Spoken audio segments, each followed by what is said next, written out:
Bunia, Hadir Bu. Hilda, Hadir Bu. Ika, Hadir Ibu. Puput, Hadir Bu. Zuro. Hadir Bu. Ya. Hari ini kita akan belajar mengenai penyelesaian masalah kontekstual tentang sistem persamaan linear 3 variabel. Ada yang masih ingat apa itu sistem persamaan linear 3 variabel? Ibu. Ya, silakan Hilda. Sistem persamaan linear 3 variabel adalah sebuah persamaan matematika yang meliputi 3 persamaan linear yang masing-masing dari persamaan yang bervariabel 3. Contohnya itu X, Y, dan Z. Ya. Ada yang tahu bentuk matematika dari sistem persamaan linear 3 variabel? Ya, Ibu. Ya, silakan Ika. Bentuknya AX ditambah BY ditambah CZ sama dengan D. Ya. Nah, sekarang kita akan mempelajari tentang penyelesaian dari sistem persamaan linear 3 variabel ini. Tujuan pembelajaran kita hari ini adalah menentukan langkah-langkah penyelesaian sistem persamaan linear 3 variabel atau SPLTP dengan metode eliminasi dan substitusi. Sudah pernah mendengar sebelumnya apa itu metode eliminasi dan substitusi? Sudah, Ibu. Apa eliminasi? Pengertian. Menghilangkan. Ya, eliminasi itu artinya mengurangkan atau menghilangkan. Kalau substitusi? Memasukkan. Memasukkan, ya menggabungkan. Nah, sekarang Ibu minta anak-anak memperhatikan 3 persamaan linear 3 variabel yang ada di layar. Sudah tahu kan apa perbedaan sistem persamaan dan persamaan? Udah Bu, kalau Ya. sistem terdiri dari beberapa persamaan. Ya, kalau sistem itu berarti dia terdiri dari beberapa persamaan, baik persamaan 2 variabel, 3 variabel maupun persamaan biasa. Nah, berarti kalau dia terdiri dari 3 persamaan berarti dia termasuk sistem persamaan. Nah, sekarang Ibu minta coba identifikasi berapa variabel yang terdapat di sistem persamaan tersebut. 3. Ya, angkat tangan, ada yang bisa sebutkan? Ya, Ika lihat dulu ya. Apa aja variabel? Variabelnya X, Y, sama Z, Ibu. Ya, variabelnya ada variabel X, variabel Y, dan variabel Z. Nah, sekarang tadi kan anak-anak bilang kalau sudah mengenal apa itu eliminasi dan substitusi. Nah, coba berdasarkan pengetahuan kalian, bagaimana sih cara kalian menentukan salah satu dari variabel yang ada di sistem persamaan itu? Contohnya variabel X atau variabel Y atau variabel Z. Ya, bisa langsung? Ya, mungkin Puput bisa? Di mana yang lain ada yang sama hasilnya? Ada yang mencari nilai X? Saya dapat negatif 5. Belum ada? Oke, sekarang kita bahas ya. Ada yang sama? Ya, nanti kita akan membuktikan apakah benar X-nya itu adalah negatif 5. Nah, dari sistem persamaan di layar, kita dapat menulis atau mengidentifikasikan terlebih dahulu sistem persamaan yang pertama ini sebagai persamaan 1. Ya, persamaan 1. Kemudian yang kedua ini sebagai sistem persamaan 2. Nah, yang ketiga sebagai sistem persamaan 3. Ya. Jadi, untuk kita menentukan nilai X terlebih dahulu, kita harus menghilangkan satu variabel atau beberapa variabel di dalam persamaan. Kita bisa menggunakan persamaan 1 dengan 2 atau 1 dengan 3 atau 2 dengan 3. Nah, setelah kita menghilangkan beberapa variabel yang terdapat di persamaan ini, maka kita akan menemukan atau menghasilkan sisa dari variabel yang tersisa itu, misalnya seperti ini. Seperti yang dikerjakan oleh Puput tadi. Puput menghilangkan variabel Z. Berarti sisa variabel yang tersedia adalah variabel X dan Y. Nah, karena tinggal tersisa variabel X dan Y, ini kita identifikasi sebagai persamaan keempat. Persamaan keempat. Nah, dari persamaan yang keempat ini kita simpan terlebih dahulu karena dia masih berisi 2 variabel. Kita simpan terlebih dahulu. Nah, sekarang kita identifikasi dari persamaan yang memiliki koefisien yang sama. Misalnya seperti Puput tadi memilih persamaan pertama dan persamaan ketiga untuk dieliminasi. Berarti di sini Puput langsung mengeliminasi variabel X dan Y karena dinilai sama. Seperti itu kan? Nah, kalau dinilai sama berarti ini kan langsung habis ya. Karena kalau tandanya sama berarti dia tandanya kurang. Berarti tandanya variabelnya habis karena koefisiennya juga habis. Berarti sisa yang tersedia adalah variabel X. Sisa variabel X-nya aja. Berarti variabel X-nya yang berkoefisien 1 dikurangi dengan koefisien variabel X keduanya yaitu negatif 2. Dua. Berarti 1 dikurangi 2 sama dengan 1 dikurangi negatif 2 sama dengan 3. Nah, untuk nilai di sebelah persamaannya, nilai di sebelah kanan persamaannya itu juga dikurangin, berarti dari negatif 6 dikurangi 9 jadinya negatif 15. Nah, di sini sudah berbentuk satu variabel dan konstanta. Berarti jika sudah berbentuk seperti ini, kita bisa menentukan nilai dari variabelnya, yaitu dengan cara mengalihkan ruas kiri dan ruas kanan dengan 1/3. Nah, dari sini kenapa bisa dia negatif 5? Berarti 3x dikali 1/3 sama dengan negatif 15 dikali 1/3. Nah, berarti hasilnya adalah x sama dengan 5. Berarti x-nya adalah negatif 5. X negatif 5 ini kita masukkan ke dalam persamaan keempat. Karena persamaan keempat ini bernilai sisa 2 variabelnya. Jadi salah satu variabelnya itu sudah kita identifikasi. Berarti kalau kita substitusikan di sini menjadi 2 dikali 5 dikurangi y sama dengan -3 berapa hasilnya? Berarti 15 y sama dengan negatif 7. negatif 7. Nah, kenapa kita menggunakan persamaan keempat? Karena jika kita menggunakan persamaan 1, 2, dan 3, di sini yang diidentifikasi hanya nilai x-nya saja, sedangkan nilai y dan nilai z-nya belum teridentifikasi berapa nilainya. Nah, makanya kita menggunakan persamaan yang keempat. Dari persamaan keempat ini, kita dapat nilai y-nya sama dengan 7. Nah, sudah 2 nilai yang kita dapat, yaitu x sama dengan min 5, y sama dengan min 7. Nah, sekarang yang ditanyakan adalah nilai z-nya berapa. Nah, tinggal satu variabel yang akan kita identifikasi nilainya berapa. Nilai z ini bisa kita peroleh dari persamaan pertama, kedua, maupun Ketiga. Berarti kita tinggal mensubstitusikan nilai x sama dengan negatif 5, y sama dengan negatif 7 ke salah satu persamaan tersebut. Misalnya persamaan 1 persamaan 1 yaitu x tambah y tambah z sama dengan min 5 Nah, kita substitusikan x-nya berapa? min 5 Min 5 ditambah min 7 ditambah z Nah, berapa hasilnya? min 6 Ini 14. ditambah 12 Ditambah z dengan min 6 z sama Z dengan 6 z-nya sama dengan 6. Nah, berarti kita sudah peroleh z-nya sama dengan 6. 6 Nah, dari ketiga persamaan ini kita sudah berhasil mengidentifikasi nilai x x, y, dan z-nya, yaitu x-nya negatif 5, y-nya negatif 7, dan z-nya sama dengan 6. Nah, untuk mengidentifikasi nilai x-nya tadi kan kita menggunakan sistem menghilangkan. Sistem menghilangkan tersebut dinamakan sistem eliminasi. Dari nilai x negatif 5 yang kita peroleh dari metode eliminasi tadi, negatif 5 ini, nilai variabel x ini kita masukkan ke dalam persamaan keempat, yaitu 2x yang dikurangi y sama dengan negatif 3. Nah, memasukkan nilai variabel yang kita dapat ke dalam salah satu persamaan baru, itu metodenya namanya Substitusi. Nah, setelah kita dapat metode eliminasi dan substitusinya tadi, nilai z-nya itu langsung dapat kita identifikasi nilainya berapa dengan mensubstitusikan ke salah satu persamaan yang diketahui, sehingga kita dapat nilai variabelnya adalah segini. Sekarang kita buktikan apakah benar nilainya segitu. Nah, sekarang kita bisa lihat ya di layar, seperti yang sudah dikerjakan oleh Puput tadi. Cuma di sini hasil yang ibu identifikasi itu, ibu mencari nilai z-nya terlebih dahulu. Sedangkan dari hasil yang kita kerjakan ini, dari hasil jawaban pertama dari Puput mengidentifikasi nilai x-nya terlebih dahulu. Jadi kita bebas ya mau memilih x-nya dulu, y-nya dulu, atau z-nya dulu yang akan kita identifikasi. Nah, dari jawaban yang ada di layar dengan jawaban ini itu sama, semuanya sama.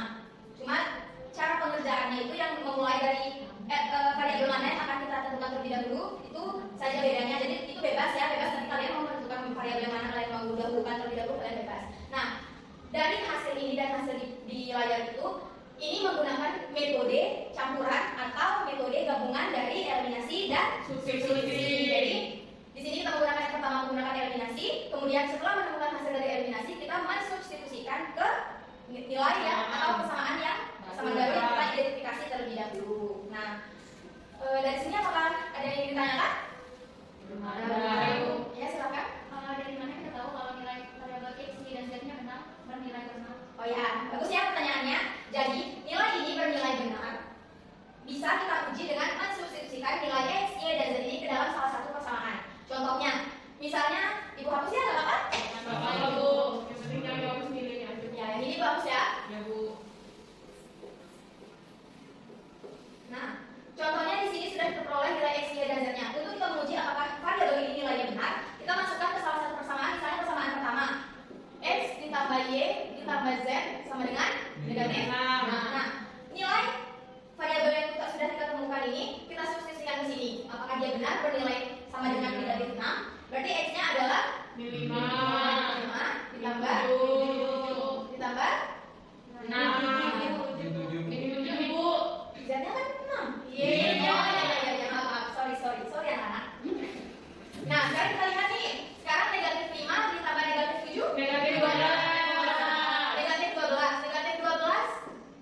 Negatif.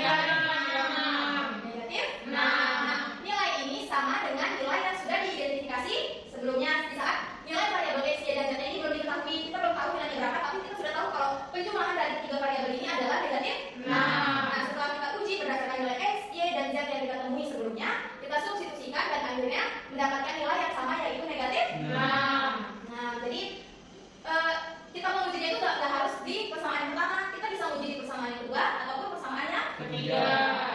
gimana Bu? Bisa dipahami? Ya, ada lagi yang mau ditanyakan?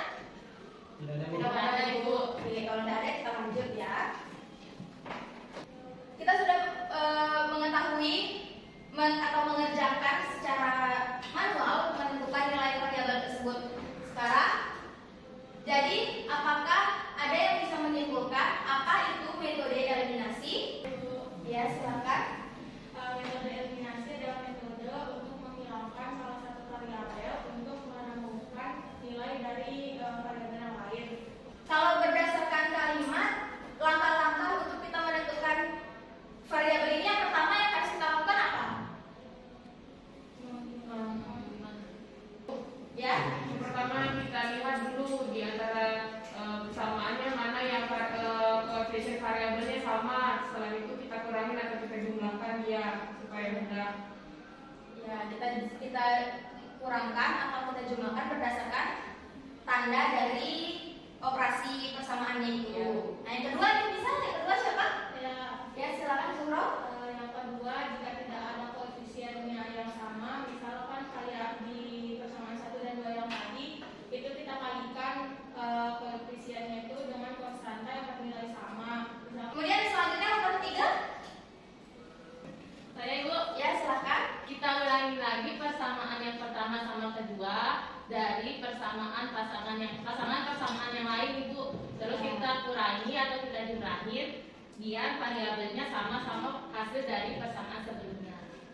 Nah, untuk metode substitusi, ada yang bisa menjelaskan nggak langkah pertama yang harus kita lakukan itu apa?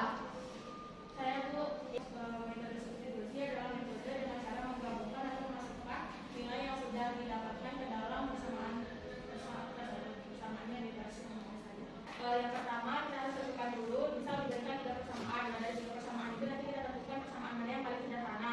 Nah, kemudian dari yang kedua, setelah kita menentukan persamaan yang sederhana, kita buat persamaan itu jadi misal bentuknya itu ada persamaan pertama x plus y plus z sama dengan min 6. Nah, kita ubah dia jadi x sama dengan berapa? Misalkan kalau tadi x plus y plus z sama dengan min 6, jadinya x sama dengan min y min z min 6. Kemudian baru nanti nilai x tersebut dimasukkan ke dalam persamaan yang lain. Ya, jadi seperti contohnya tadi ya, seperti z salah. X ditambah y ditambah z sama dengan negatif 6. Kemudian ada x dikurangi 2y plus z sama dengan 3. Nah, jadi nilai x-nya ini kita substitusikan ke nilai z, yaitu nilai z persamaan yang kedua, sehingga memperoleh hasil yang seperti ini. Nah, kemudian kita operasikan aljabar biasa menjadi x dikurangi 2y dikurangi 6 dikurangi x dikurangi Y. y. Nah, sama dengan 3. Nah, berarti di sini variabel yang samanya apa? Y. Nah, berarti x-nya habis.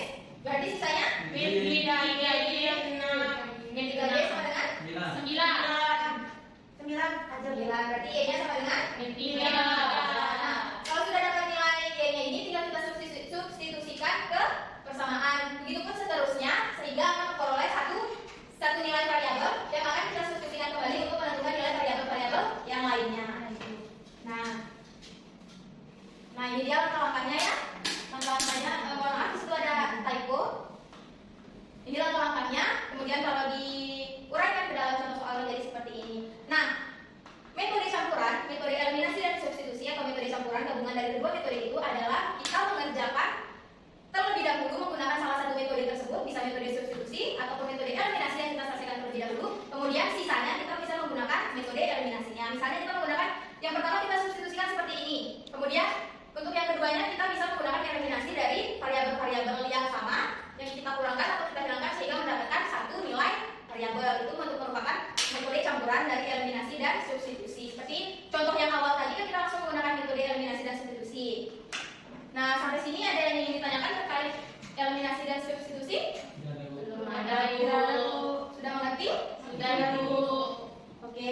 sudah mengerti, sekarang Ibu bagikan kelompok ya. Ibu bagikan kelompok, kita akan mengerjakan latihan soal.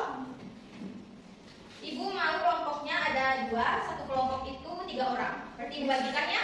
Dunia sini berkelompok sama kita. Bentar ya, Ibu bagikan Bisa kelompoknya. Hilda dong, Bu.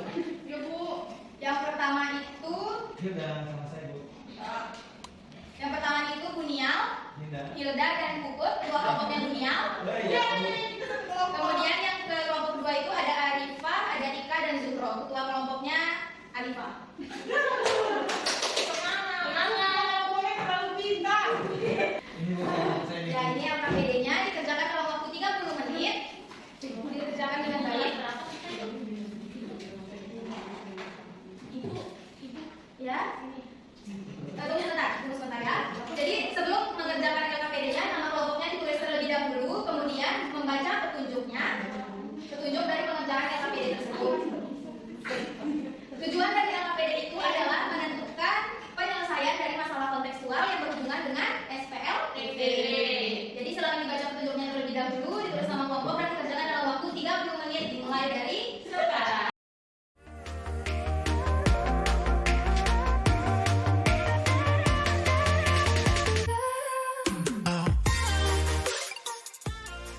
Nah, dari LKPD ini berarti yang ditentukan dalam LKPD-nya apa? Variabelnya Ya, apakah sama seperti yang sebelumnya kita kerjakan? sama. Yang membedakan apa? Nilainya. Ya, yang membedakan selain nilai-nilai variabelnya. Berubah ke bentuk model Berubah matematika. ke bentuk matematikanya. Ya, betul. Karena di LKPD ini seperti tujuan kita yaitu menyelesaikan masalah kontekstual. Jadi di sini memerlukan pemahaman yang lebih dalam karena di sini menggunakan soal-soal cerita atau soal-soal dalam kehidupan nyata yang biasa anak-anak temui ketika berbelanja dan lain sebagainya. Ya, jadi sistem persamaan linear 3 variabel ini sering kita jumpai di dalam kehidupan sehari-hari kita.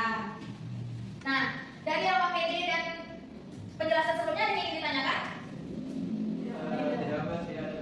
Oke, jika tidak ada pertanyaan, Ibu akan memberikan soal evaluasi yang akan dikerjakan dalam waktu 10 Ibu, menit. saya mau nanya. Ya, silakan. Variabelnya itu boleh kita pakai huruf A? Boleh mau pakai A, B, C boleh, tapi itu sama-sama teridentifikasi sebagai variabel. Karena kalau di dalam matematika C itu kan lebih ke konstanta ya. Jadi kenapa kita menggunakan X, Y, dan Z agar membedakan antara sistem persamaan linear 3 variabel dan dengan sistem persamaan kuadrat. Kalau kita melihat A, B, dan C itu kan lebih ke C itu kan lebih ke konstanta dari persamaan kuadrat ya. Nah, kenapa di sini kita menggunakan X, Y, Z agar lebih memudahkan saja. Jadi variabelnya bebas mau digunakan di mana. Ada lagi yang ingin ditanyakan? Berarti tergantung soalnya ya Bu. Iya, ya tergantung soalnya. Kalau soalnya seperti soal cerita seperti di LKPD ini tadi, kalian bebas untuk menentukan variabel apa yang akan kalian gunakan untuk menggambarkan atau mendefinisikan dari soal-soal ini. Gimana? Ada yang ditanyakan lagi? Tidak ada Bu. Oke, kalau tidak ada, Ibu akan memberikan soal evaluasi sebanyak 2 soal yang dikerjakan dalam waktu 10 menit sebelum kita mengakhiri pembelajaran. Silakan dikerjakan dalam waktu 10 menit. Oke, sepertinya sudah habis. Silakan dikumpulkan hasil pekerjaannya. Silakan ketua kelas koordinasi teman-temannya untuk mengumpulkan jawaban. Ibu mau bertanya sebelum Ibu tutup. Ibu ingin mengulas kembali. Ibu ingin bertanya ke salah satu siswa. Apa yang kita pelajari hari ini? Ya, silakan. Kalau dari saya, Bu, kita mempelajari bagaimana cara menyelesaikan sistem persamaan linear 3 variabel terkait juga dengan berdasarkan LKPD yang kita kerjakan bahwa adanya masalah kontekstual yang ada dalam kehidupan kita ternyata bisa kita campur adukan dengan masalah kehidupan. Iya. Oke, jadi Ibu ulas kembali, simpulkan kembali bahwa sistem persamaan linear 3 variabel dapat diselesaikan dengan 3 cara. Yang pertama metode eliminasi, metode substitusi, dan metode campuran dari metode eliminasi dan substitusi. Nah, setiap metode memiliki langkah masing-masing. Kemudian sistem persamaan linear dapat kita jumpai di kehidupan masing-masing dan rata-rata atau kebanyakan soal-soal dari SPLTP maupun SPLDP dan lain sebagainya kita jumpai dalam bentuk soal cerita atau soal-soal yang berhubungan dengan masalah kontekstual, masalah sehari-hari. Ya. Jika tidak ada yang ditanyakan, tidak ada yang ingin didiskusikan kembali, berarti Ibu anggap anak-anak sudah paham. Ibu akan memberikan tugas kepada anak-anak terkait pembelajaran hari ini dan berhubungan dengan pembelajaran yang akan datang. Hubungan yang akan datang yang tidak jauh beda juga dengan SPLTP. Sekian dari Ibu, jika tidak ada yang ingin ditanyakan, sekian pembelajaran hari ini. Terima kasih atas waktu dan kesempatannya. Semoga kita bisa dipertemukan kembali dalam kesempatan yang akan datang dan dalam keadaan yang sehat dan walafiat. Oke, sekali ditutup.